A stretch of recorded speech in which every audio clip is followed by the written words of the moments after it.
વડોદરા શહેરના માંડવી ટાવર નજીક આવેલી રાજપુરાણી પોલમાં એક જૂના જર્જરિત મકાનમાં અકસ્માતની માહિતી મળતા ફાયર બ્રિગેડની ટીમ તાત્કાલિક ઘટનાસ્થળે પહોંચી હતી. વોર્ડ નંબર 14ના કોર્પોરેટર દીપાબેન શ્રીવાસ્તવ પણ સ્થળ પર પહોંચી રાહત અને બચાવ કામગીરીનું નિરીક્ષણ કર્યું હતું.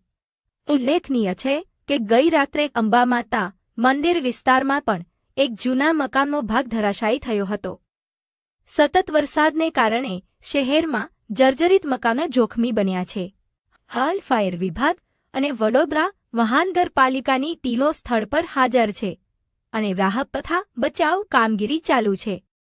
કંટ્રોલના આધારે કોલ મળ્યો રાજપુરાની પોળ લાડવાડામાં મકાન ધરાશાયી છે.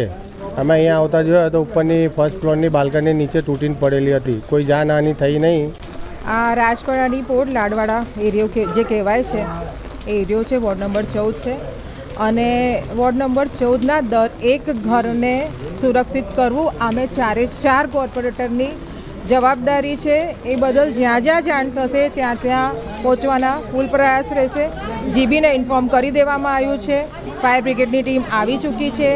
ગેસ લાઇનવાળાને પણ ઇન્ફોર્મ કરવામાં આવ્યું છે કે ગેસ એમના થોડાક કટ કરો અને એમને હું હમ્બલી રિક્વેસ્ટ કરીશ પરિવારને કે હું તમારી જોડે છું.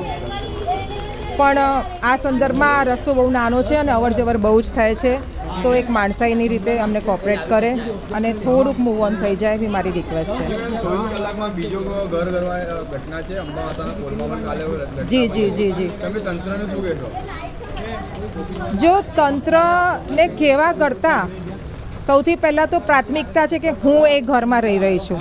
કોઈ બી વ્યક્તિ હોય, પ્રાથમિકતા શું છે કે આજે 30થી 40 વર્ષ 50 વર્ષ જૂના મકાનો થાય તો લોકોના જ્યારે વર્ષ સુધી કપડાં નથી ચાલતા, ઘરના વાસણ બી બગડી જાય છે.